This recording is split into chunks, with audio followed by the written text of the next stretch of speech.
दोस्तों, लक्ष्मीकांत का chapter number 6 है और इसमें हम नागरिकता को देखेंगे, सिटीजनशिप। ताकि भारत में जो लोग नागरिक हैं, भारत में कितने प्रकार के लोग रहते हैं, हमारे संविधान में नागरिकता का प्रावधान क्या है और कहाँ। अगर आप लोग पढ़ना चाहते हैं तो लक्ष्मीकांत का बुक में चैप्टर नंबर 6 आप देखिएगा, वहाँ ये सब मिलेगा सिटीजनशिप के बारे में। तो ये हम शुरुआत करते हैं कि नागरिकता आखिर सिटीजनशिप क्या है और सिटीजनशिप के महत्व के बारे में। देखिए, शुरुआत होता है कि किसी किसी अन्य आधुनिक राज्य की तरह भारत में दो तरह के लोग हैं, एक नागरिक और विदेशी। दो तरह के लोग हमारे देश में रहते हैं, एक तो हमारे भारत के खुद के नागरिक हैं, दूसरा कौन है, विदेशी हैं। कह रहे कि नागरिक भारतीय राज्य के पूर्ण सदस्य होते हैं और उनकी इस पूर्ण निष्ठा होती है, जो भारत में पूर्ण निष्ठा होती है, इन्हें सभी सिविल और राजनीतिक अधिकार होते हैं। मतलब कहने का मतलब है कि जो सिटीजन होता है उसका सिविल राइट भी होता है, जैसे जमीन का मुद्दा हो गया, कहीं खरीद सकते हैं, रह सकते हैं। राजनीतिक अधिकार भी है, जैसे हमको हमारे देश में वोट देने का अधिकार है, कहीं राजनीति पार्टी में ज्वाइन होने का अधिकार, हर चीज़ जो पॉलिटिकल भी और जो सिविल भी, दोनों अधिकार होते हैं।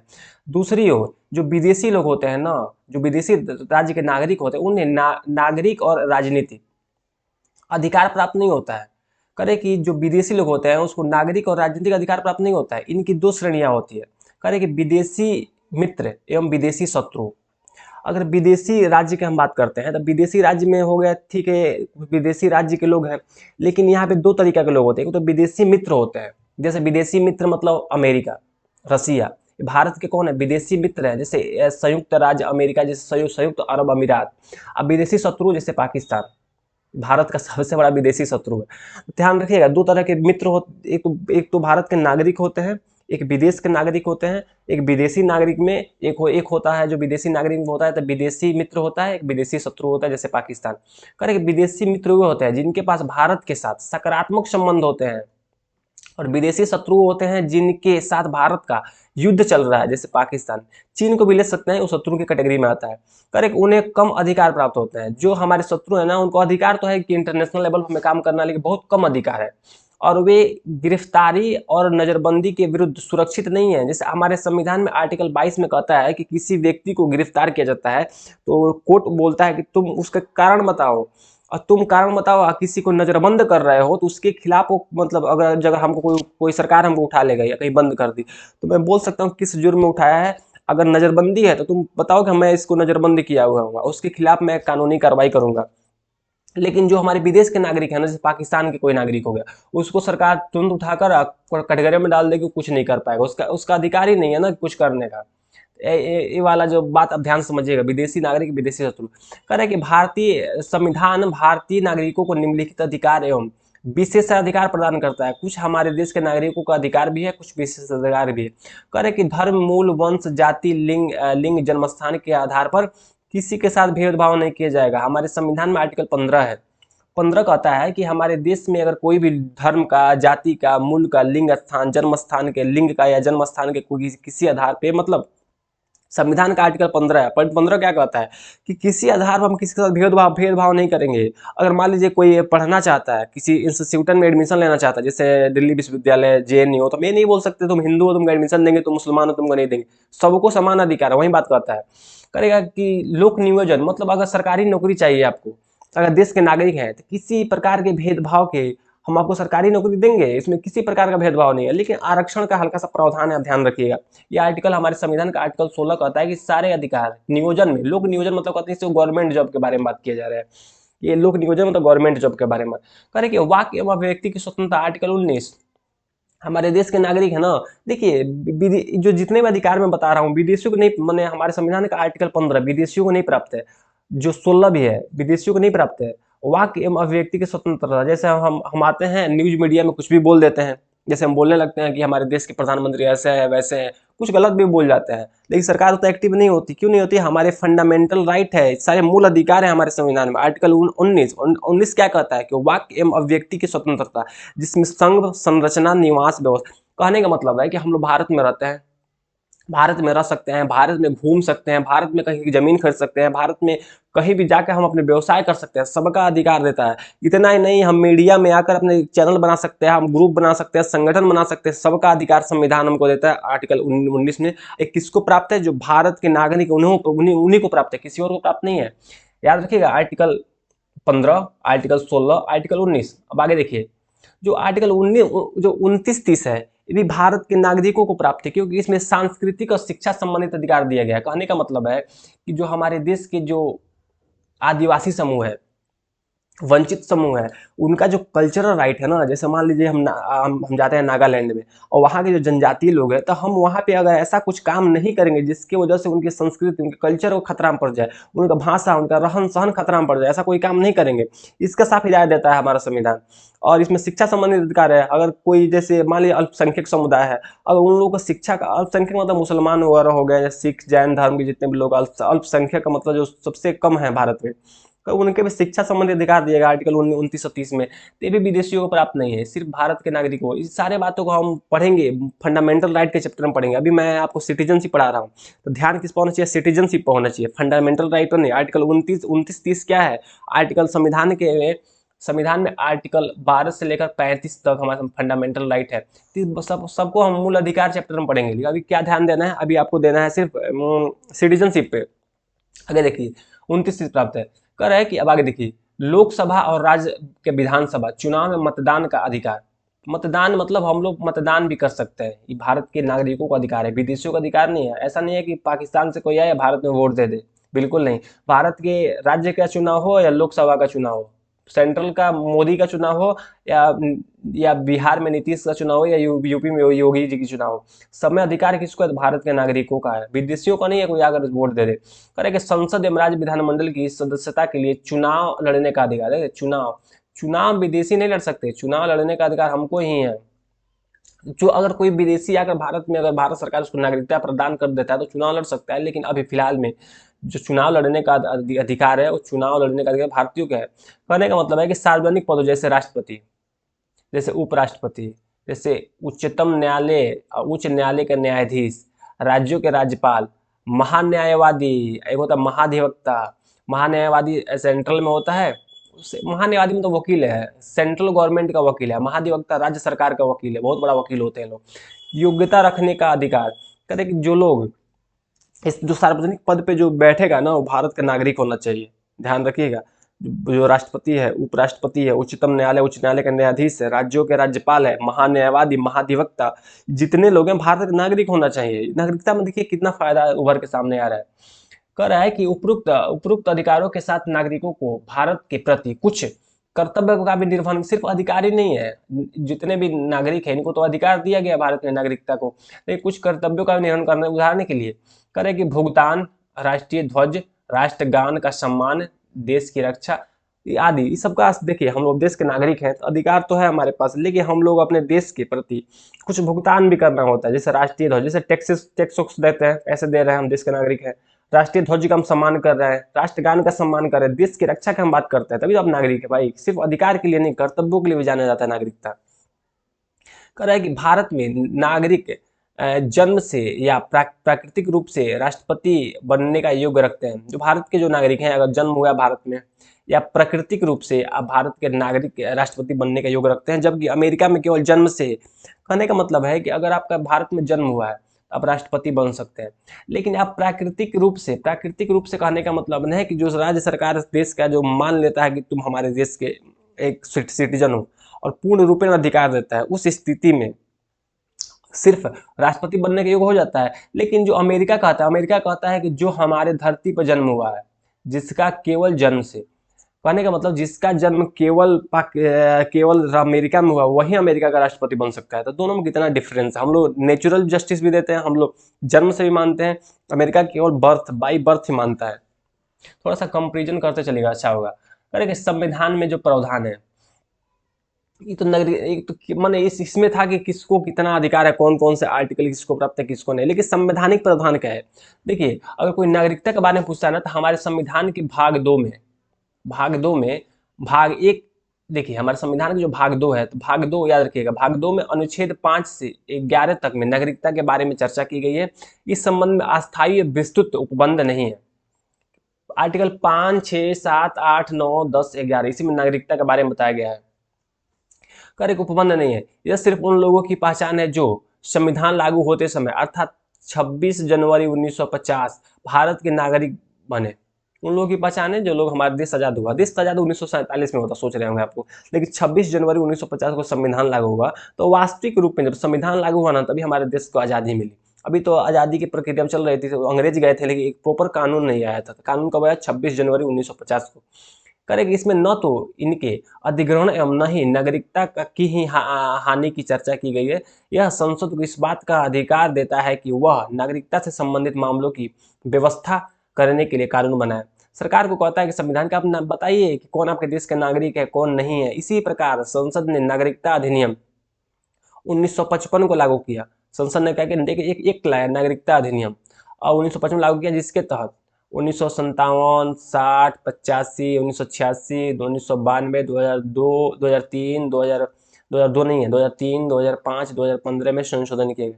मतलब हमारा एक नागरिकता संशोधन अधिनियम आया 1955 में। इसको बार बार संशोधित, संशोधन का मतलब होता है कुछ परिवर्तन किया गया कि नहीं, ऐसे ये वाला प्रावधान ठीक नहीं, इसको ऐसे किया जाए, ये वाला प्रावधान ठीक नहीं, कुछ ऐसे किया जाए। ऐसे करके थोड़ा बदलाव किए गए उसमें। करें कि संविधान निर्माण के उपरांत 26 जनवरी 1950 करें संविधान के अनुसार 4 श्रेणियों के लोग भारत के नागरिक बन सकते हैं। आखिर संविधान क्या कहता है? भारत के जो नागरिक बनना है, कितने श्रेणी के लोग भारत के नागरिक बन सकते हैं? कौन कौन भारत के नागरिक? 4 श्रेणियों में बांटा गया है इसको। 4 श्रेणी के लोग भारत के नागरिक बन सकते हैं। करें एक व्यक्ति जो भारत का मूल निवासी है, देखिए जो भारत का मूल निवासी है वो भारत का नागरिक बन सकता है, और 3 में से कोई एक शर्त पूरा करता है। अगर एक व्यक्ति जो भारत का मूल निवासी है, और कुछ और प्रावधान भी है, यदि उसका जन्म भारत में हुआ हो, और उसका जन्म हुआ हो भारत में, भारत का मूल निवासी भी है लेकिन जन्म भारत में हुआ हो, या उसके माता पिता में से किसी एक का जन्म भारत में हुआ हो, या संविधान लागू होने के 5 वर्ष पूर्व, मतलब संविधान 1950 में लागू हुआ तो 1945, मतलब 5 वर्ष पूर्व से भारत में रह रहा हो। कहने का मतलब है कि अगर कोई कोई नागरिक है देश का, वो उसका जन्म ही देश में, अपने देश में हुआ, मतलब मूल निवासी, हमने हमारे मूल से जुड़ा हुआ है। मूल से जुड़ने का मतलब है कि ठीक है, हमारे उसके माता पिता हमारे भारत में थे लेकिन अमेरिका चले गए, उसका जन्म अमेरिका हुआ, लेकिन भारत का मूल निवासी है, मूल से जुड़ा, भारतीय मूल का निवासी है। समझ रहे हैं ना? भारतीय जब मूल का है तो भारत में नागरिकता प्राप्त करने का उसका अधिकार है कि हम भारतीय मूल का है। ऐसा भी हो सकता है कि उसका उसका जो जन्म हुआ वो गुलाम भारत में हुआ, जब भारत आज़ाद नहीं हुआ था। मतलब देश आज़ाद हुआ 1947 में, संविधान लागू हुआ 1950 में, लेकिन 1955 साल पहले प्रावधान किया गया संविधान में कि संविधान लागू होने के 5 वर्ष पूर्व से भारत में रह रहा हूँ, 1945 से भारत में रह रहा हूँ, भारत का मूल निवासी होगा, और जब निवासी होगा तो उसको भी हम अपनी नागरिकता दे देंगे। करके दूसरा प्रावधान है इसमें कि अगर कोई व्यक्ति, एक व्यक्ति जो पाकिस्तान से भारत आया हो, एक व्यक्ति जो पाकिस्तान से भारत आया हो, और यदि उसके माता पिता, दादा दादी अविभाजित भारत में पैदा हुए हों। कहने का मतलब है कि जो कोई व्यक्ति जो पाकिस्तान में है, पाकिस्तान से मतलब देश जो बट गया, पाकिस्तान बन गया, पाकिस्तान से भारत आया हो, लेकिन उसके जो माता पिता, उसके दादा दादी, मतलब जो अविभाजित भारत, मतलब देश जब बटा नहीं था, देश अभी गुलाम था, उस टाइम भारत में पैदा हुए हों, और निम्न में से कोई एक शर्त पूरा करता हो। ये तो एक शर्त हो गया कि उसके दादा दादी या उसके माता पिता कोई भारत, अखंड भारत के हिस्सा हो, जब भारत गुलाम था उस टाइम उसके हिस्सा हो, लेकिन वह, कुछ और कंडीशन है, लेकिन वह भारत का नागरिक बन सकता है यदि वह 19 जुलाई 1948 से पूर्व हस्तांतरित हुआ हो। ठीक है, अगर देश 48 हुआ कब? 15 अगस्त हुआ, 15 अगस्त 1947, लेकिन उसको टाइम पीरियड दिया गया। अगर 19 जुलाई 1948, पाकिस्तान से 47 में बन गया था, लेकिन 1 साल का टाइम पीरियड दिया गया, 1948 से पहले हस्तांतरित हुआ, मतलब 1 साल से 1 साल आज़ाद हुआ, उसके बाद से काफ़ी लोग वहाँ से भगदड़ हुई, यहाँ से जो गदर मूवी में दिखाया गया काफ़ी कत्लेआम हुआ। कहने का मतलब है कि उस टाइम कुछ लोग जो भारत में आए हो और अपने प्रवसन की तिथि से उनसे सामान्यतः भारत में निवास किया हो, यदि उसने जुलाई 1948 को या उसके बाद भारत में प्रव्रजन किया हो, तो वह भारत के नागरिक के रूप में पंजीकृत हो। लेकिन ऐसे व्यक्ति का पंजीकरण होने के लिए 6 माह तक का भारत में निवास आवश्यक है। जो हमारे संविधान का अनुच्छेद 6 है, वो 6 अनुच्छेद जो देखिए 5 से लेकर 11 तक में हमारे संविधान में सिटीजनशिप बताया गया है, लेकिन आर्टिकल 6 क्या कहता है? 6 कहता है कि अगर भारत का कोई नागरिक है, जिस देश आज़ाद हुआ हमारा, उसके बाद लगभग जुलाई 1948 के पहले अगर भारत में आ गए ठीक है, लेकिन अगर जुलाई 1948 के बाद भारत में आते हैं, अभी संविधान लागू नहीं हुआ है लेकिन देश आज़ाद है, तो उस सिचुएशन में आपको एक रजिस्ट्रेशन कराना पड़ेगा, आप पंजीकरण कराइए, और पंजीकरण के बाद आप भारत में 6 महीना लगातार रहिए, अगर 6 महीना रहेंगे फिर आपको हम भारत के नागरिक मान लेंगे। और पूर्व कंडीशन वही है कि आपके माता पिता दादा दादी में से कोई अखंड भारत का कहने का मतलब जब भारत का बटा नहीं था, पाकिस्तान भी भारत में था, उस टाइम आपके दादा दादी भारत के मूल निवासी हो, अखंड भारत में पैदा हुआ हो, तो ही आप मांग सकते। आर्टिकल 6 में स्पष्ट लिखा हुआ है। अब कहता है कि आर्टिकल 7 क्या कहता है, आर्टिकल जो 7 है वो 7 क्या कहता है कि एक व्यक्ति जो मार्च 1947 के बाद भारत से पाकिस्तान स्थानांतरित हो गया हो, मतलब देश आजाद होने से भी कुछ दिन पहले, इस देश आजाद हुआ 15 अगस्त 1947 को, लेकिन मार्च में ही के बाद भारत से पाकिस्तान हस्तांतरित हो गया हो, लेकिन बाद में फिर भारत में पुनर्वास के लिए लौट आया हो, फिर तो गया हो लेकिन उसको लगा हो नहीं हम गलती से पाकिस्तान आए, हमको इंडिया में ठीक रहना था, तो वह फिर भारत आ गया हो, तो वह भारत का नागरिक बन सकता है। उसे पंजीकरण प्रार्थना पत्र के बाद 6 माह तक भारत में, वही कंडीशन है कि अगर आप, ठीक है कंडीशन वही है कि आप मार्च 1947 तक आपने भारत में रहा, उसके बाद आप चले गए पाकिस्तान, लेकिन आपको लगा गलती से पाकिस्तान आ गया, फिर वापस लो भारत, तो आइए भारत में आइए, कोई दिक्कत नहीं, आइए हम आपको सिर्फ पंजीकरण कराएंगे और फिर आप कहेंगे 6 महीने भारत में रहिए, फिर आपको नागरिकता दे देंगे। ये आर्टिकल 7 कहता है हमारा। तो आर्टिकल 8 कहता है, 8 क्या कहता है, कह रहे हैं कि अगर एक व्यक्ति जिसके माता पिता दादा दादी अविभाजित भारत, वही है जिस पाकिस्तान नहीं बटता, अविभाजित भारत में पैदा हुआ हो लेकिन वह भारत के बाहर रह रहा हो, फिर भी वह भारत का नागरिक बन सकता है यदि उसने भारत के नागरिक के रूप में पंजीकरण कूटनीतिक तरीके से या पार्षदीय प्रतिनिधि के रूप में आवेदन किया हो। यह व्यवस्था भारत के बाहर रहने वाले भारतीयों के लिए बनाई गई है ताकि वे भारत के नागरिक, आर्टिकल जैसे मान लीजिए कोई व्यक्ति है, वही बात है ना कि अब जिसके हमारे, अगर कोई व्यक्ति है उसके माता पिता भारत में पैदा हुआ हो या दादा दादी, लेकिन अभी अमेरिका में रह रहा हो, तो उसके भी एक प्रावधान है, भाई तुम आओ, तुम्हारा पंजीकरण होगा, तुम भारत के नागरिक बन सकते हो, क्यों तुम भारतीय मूल के हो, जब चाहो भारत के नागरिक बन सकते हो। करें कि कुल मिलाकर ये व्यवस्थाएं नागरिकों की चर्चा होती है, करें कि व्यक्ति जो भारत का मूल निवासी हो, व्यक्ति पाकिस्तान से हस्तांतरित हुआ हो, कह रहे कि पाकिस्तान से भारत में आया हो, व्यक्ति पाकिस्तान हस्तांतरित हुआ हो लेकिन बाद में फिर लौट आया हो, और भारतीय मूल का व्यक्ति जो बाहर रह रहा हो। कुल मिलाकर है 4 कंडीशन है जिसमें बताया गया है कि कैसे हम नागरिकता देखते हैं। आर्टिकल 8 तक बताया गया है। वो आर्टिकल 9 देखते हैं कि 9 में क्या कहता है। 9 कहता है कि वह व्यक्ति भारत का नागरिक नहीं होगा, वह व्यक्ति जो भारत का नागरिक नहीं होगा या भारत का नागरिक नहीं माना जाएगा जो स्वेच्छा से किसी अन्य देश की नागरिकता ग्रहण कर लेता है। मतलब कहने का मतलब बहुत बड़ी इसमें बात कह दी है संविधान में, आर्टिकल 9 में कहने का मतलब है कि एक व्यक्ति 2 देश का नागरिकता नहीं ले सकता, डुअल नागरिकता का प्रावधान नहीं है। अगर आप हमारे देश के नागरिक हैं और जाकर अमेरिका में नागरिकता ले लेते हैं तो हम भारत की नागरिकता को खत्म कर देंगे, स्वच्छ हटा देंगे। लिखा हुआ है कि जो स्वेच्छा से किसी अन्य देश की नागरिकता ग्रहण कर लेता है, अगर हमारे देश के कोई नागरिक की जगह पाकिस्तान में पाकिस्तान की नागरिकता ले ले तो हम भारत की नागरिकता को रद्द कर देंगे। तुम भारत के नागरिक नहीं रह गए हो, तुम किसी एक देश के नागरिक रहोगे। ये आर्टिकल 9 स्पष्ट रूप से कहता है। आर्टिकल 10 क्या कहता है, आर्टिकल 10 कहता है कि प्रत्येक व्यक्ति जो भारत का नागरिक है या समझता है यदि संसद इस प्रकार के किसी विधि का निर्माण करे। अनुच्छेद 10 मतलब कोई व्यक्ति है जो भारत का नागरिक है या समझता है, समझा जाता है कि भारत का नागरिक है, यदि संसद इस प्रकार का संसद कानून बनाकर किसी को नागरिकता दे सकता है। आर्टिकल 10 में संसद के पावर है कि कानून बनाकर किसी को नागरिकता दे।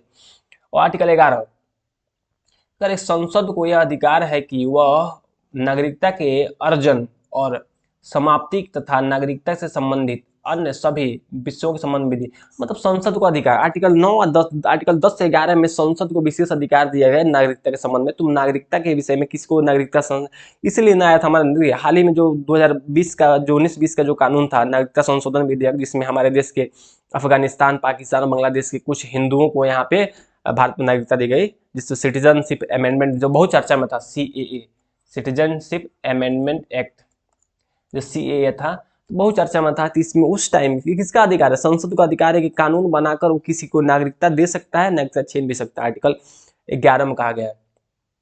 तो हमारे संविधान के कुछ प्रावधान थे जो नागरिकता से जुड़े हुए हैं। उसके बाद से नागरिकता अधिनियम, उसके बाद से क्या हुआ था, नागरिकता अधिनियम भी आया। संविधान के जो प्रावधान हो गए आर्टिकल 5 से 11, उसके बाद नागरिकता अधिनियम आया, नागरिकता अधिनियम 1950 आया, 1955 आया, जिसमें नागरिकता के बारे में बताया गया है। बार बार इसमें संशोधन के 2015 में संशोधन हुआ था। इसके बाद भी CAA को लेकर नागरिकता में संशोधन हुआ, कुछ लोगों को नागरिकता दी गई इसमें। तो इन सब बात इसमें बताया गया है। और नागरिकता जो अर्जन करने के बारे में इसमें प्रावधान है। देखिए, अब अभी तक हम लोग संविधान के हम अभी तक हम लोग संविधान के जो नागरिकता के बारे में है, तो नागरिकता किसको दिया जाए, नागरिकता भारत में जो नागरिकता दिया जाए उससे जुड़ा हुआ है आर्टिकल 5, 6, 7, 8, 9, 10 से 11 सब आर्टिकल बारे में हम पढ़ लिए। अब हम नेक्स्ट वीडियो में इसके आगे नागरिकता के पार्ट 2 वीडियो बनाएंगे। उसमें हम डालेंगे कि नागरिकता के जो अन्य प्रावधान है, जो भारत में नागरिकता के CAA आया, सिटीजन अमेंडमेंट एक्ट, उसके बारे में बताएंगे। और आगे जो चैप्टर में और आगे है उस बारे में हम पढ़ेंगे, नागरिकता बारे में। तो देखिए, वीडियो अच्छा लगा तो वीडियो को लाइक कीजिए। अगर कंटिन्यू ऐसा वीडियो आप देखना चाहते हैं, पूरा लक्ष्मीकांत अगर आप पढ़ना चाहते हैं, तो चैनल से जुड़ जाइए, क्योंकि मैं इस पर total A to Z Laxmikanth का 6 चैप्टर पढ़ाने वाला हूँ। वो फंडामेंटल राइट हो, या पार्लियामेंट हो, या राष्ट्रपति हो, या प्रधानमंत्री हो, या राज्यपाल हो, सारी चैप्टर आपको मिलेंगे यहाँ पढ़ने के लिए लक्ष्मीकांत से। मैं सब पढ़ाऊंगा आप लोगों को। लेकिन अगर वीडियो अच्छा लगा, वीडियो को लाइक कीजिए, चैनल को सब्सक्राइब कीजिए, अपने दोस्तों में शेयर कीजिए, सबको सबको भलाई हो, सबको ही पढ़े इससे। फिर मिलते हैं अगले चैप्टर के साथ। अगले चैप्टर में इसी चैप्टर को हम नेक्स्ट पार्ट में बनाएंगे, फिर आपको बात करेंगे। चलिए, बहुत बहुत धन्यवाद।